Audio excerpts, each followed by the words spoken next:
Kisah Nabi Muhammad Sallallahu Alaihi Wasallam, keislaman Hamzah, singa Allah yang mengagumkan. Hamzah bin Abdul Muthalib menjunjung tinggi fanatisme hubungan keluarga. Hal inilah yang memicu beliau akhirnya masuk Islam.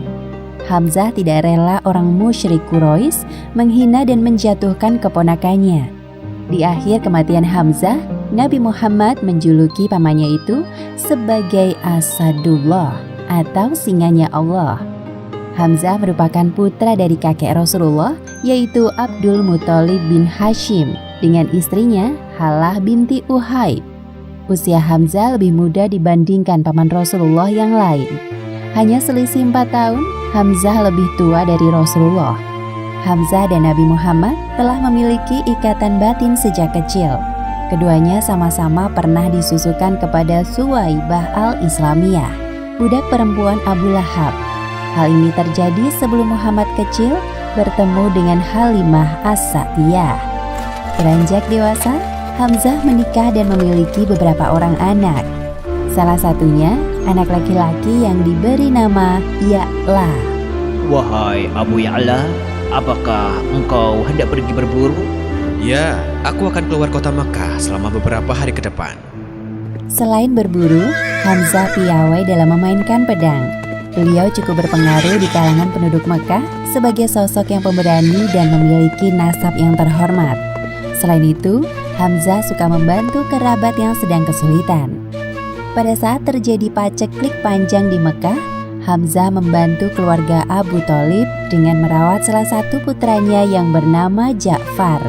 Hal yang sama dilakukan Rasulullah yang mengasuh Ali di rumahnya. Terima kasih banyak atas kebaikanmu, wahai saudaraku.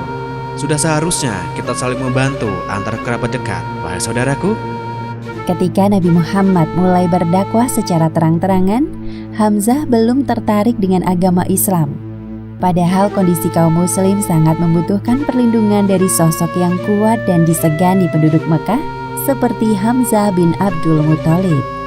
Apalagi baru-baru ini, utusan kaum Quraisy gagal mendapatkan kaum muslimin yang berhasil hijrah ke Habasyah. Kekesalan mereka terhadap Islam dan Rasulullah semakin bertambah.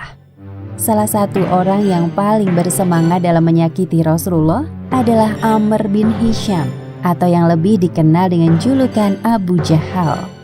Seperti biasanya, Nabi Muhammad berjalan melewati Bukit Sofa sendirian. Abu Jahal yang melihat kedatangan Nabi dari kejauhan sudah tidak sabar untuk melontarkan ejekan. Hai penyair gila, sudahlah, menyerah saja sekarang. Setiap orang yang masuk agamamu akan berhadapan denganku. Lagi pula kau tidak punya kekuatan untuk melawanku. Aku berani bertaruh bahwa pengikutmu sekarang tidak lebih banyak dari jari jemariku ini.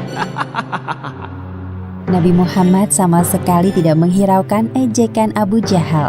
Beliau hanya diam dan terus berjalan. Abu Jahal yang merasa diabaikan langsung mengambil batu dan melemparkannya ke kepala Rasulullah sampai berdarah. Rasakan itu, dasar penyair gila. Ternyata perbuatan keji Abu Jahal disaksikan oleh seorang budak wanita milik Abdullah bin Jud'an dari kediamannya. Budak wanita itu langsung turun dan berniat menolong Nabi. Namun sayangnya beliau telah pergi. Tak lama muncullah sesosok pria berkuda hitam yang membawa busur panah di punggungnya. Dialah Hamzah bin Abdul Muthalib yang baru kembali dari berburu. "Wahai Hamzah, berhentilah!" Budak wanita tersebut menceritakan peristiwa yang baru saja disaksikannya kepada Hamzah. Tentu saja Hamzah meradang dan merasa harga dirinya ikut terinjak-injak oleh Abu Jahal. Terima kasih telah memberitahuku tentang ini. Hamzah yang marah segera mempercepat laju kudanya. Orang yang menyapanya di jalan heran melihat Hamzah yang biasanya ramah. Bahkan Hamzah melewatkan ritualnya untuk tawaf di Ka'bah selesai pulang dari bepergian. Tujuannya sekarang hanya bergegas untuk menemui Abu Jahal.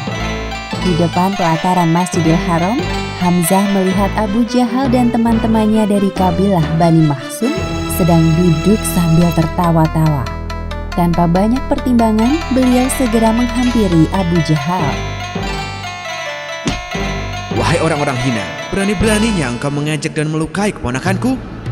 Orang-orang yang melihat penyerangan Hamzah terhadap Abu Jahal berusaha untuk menghentikannya. Namun anehnya, Abu Jahal tidak membela diri. Biarkanlah dia. Aku memang telah mencaci maki keponakannya dengan cara yang berlebihan. Aku pantas menerimanya. Tidak tahukah engkau bahwa aku telah masuk agamanya? Semua orang yang mendengar tentang keislaman Hamzah terkejut dan tidak percaya. Benarkah yang barusan engkau katakan, wahai Hamzah? Ya, Kami sungguh baru tahu jika engkau telah masuk ke Islam. asyhadu alla ilaha illallah wa asyhadu anna Muhammadar Rasulullah. Bukankah sudah jelas? Sekali lagi aku peringatkan kepada kalian, terutama kepadamu, wahai Amr bin Hisham. Jika engkau berani menyentuh Muhammad, aku sendiri yang akan menghabisimu. Hamzah pergi meninggalkan Abu Jahal dan baru tersadar dengan apa yang telah diucapkannya. Kemudian Allah Subhanahu wa Ta'ala melapangkan dadanya untuk masuk Islam dengan niat yang baik. Ya Allah, maafkan hambamu yang terlambat menyadari keberadaanmu. Hamzah lalu menemui Rasulullah dan mengatakan keislamannya. Sejak saat itu, kekuatan umat muslim semakin bertambah. Orang Quraisy mulai memperhitungkan keberadaan Hamzah di tengah-tengah kaum muslim. Ketika peristiwa hijrah ke Madinah demi memperjuangkan Islam, Hamzah adalah orang yang paling bersemangat. Apalagi ketika perang mulai dikobarkan, Hamzah selalu berada di garda terdepan. Pada tahun kedua Hijriah, terjadi peperangan besar pertama di Lembah Badar. Sebelum perang besar dimulai, biasanya diadakan duel 1 lawan 1 dari masing-masing pemimpin. Wahai Hamzah, Ali dan Ubaidah bin Al-Harits, bersiaplah kalian untuk maju. Kami siap, wahai Rasul. Para pemimpin muslim berhasil mengalahkan 3 orang lawannya, yaitu Utbah, Syaibah, dan Al-Walid dengan sengit. Hanya Ubaidah bin Al-Harits yang mendapatkan luka cukup parah. Di akhir perang Badar, Ubaidah meninggal karena terbunuh. Meskipun begitu, kemenangan berada di tangan umat Islam. Setahun kemudian terjadi peperangan kedua antara kaum muslim dan kaum musyrik Quraisy di Gunung Uhud, tepatnya pada tanggal 15 Syawal tahun ketiga Hijriah. Pada perang Uhud tersebut, Hamzah bin Abdul Muthalib terbunuh oleh lemparan tombak Wahsy bin Harb. Wahsy melakukannya atas perintah dari Hindun bin Utbah bintu Harits dan Jubair bin Mut'im. Mereka menjanjikan kemerdekaan untuk Wahsy dan hadiah lain jika berhasil membunuh Hamzah. Namun sungguh malang kematian Hamzah. Jasadnya dirusak dan diambil hatinya. Wahai Hindun, aku bawakan hati Hamzah untukmu. Jangan ingkari janjimu kepadaku. Tenang saja Wahsy, kamu sekarang merdeka, bukan budak lagi. Dan aku akan memberikan hadiah yang banyak untukmu. Karena keberhasilanmu membawakan hati milik Hamzah. Hal tersebut dilakukan Hindun untuk membalaskan dendam kepada Hamzah yang telah membunuh ayah dan pamannya yang bernama Syaibah serta saudaranya yang bernama Al-Walid di Perang Badar. Sofia binti Abdul Muthalib, yaitu bibi Nabi Muhammad yang ikut membantu dalam peperangan, menemukan jasad saudaranya. Innalillahi wa inna ilaihi roji'un. Sofia bergegas memberitahukan kabar duka itu kepada Rasulullah. Rasulullah sangat sedih dan iba melihat jasad pamannya telah terkoyak-koyak. Kemudian turunlah ayat Al-Quran surat An-Nahl ayat 126. Dan jika kamu memberikan balasan, maka balaslah dengan balasan yang sama dengan siksaan yang ditimpakan kepadamu. Akan tetapi jika kamu bersabar, sesungguhnya itulah yang lebih baik bagi orang-orang yang sabar. Sementara itu di sisi lain, Hindun sudah tidak sabar untuk menikmati hati Hamzah. Dengan penuh rasa dendam dan kepuasan, ia memakan hati Hamzah. Aku tidak bisa menelannya. Berita tentang Hindun yang memakan hati Hamzah akhirnya tersebar sampai ke telinga Rasulullah.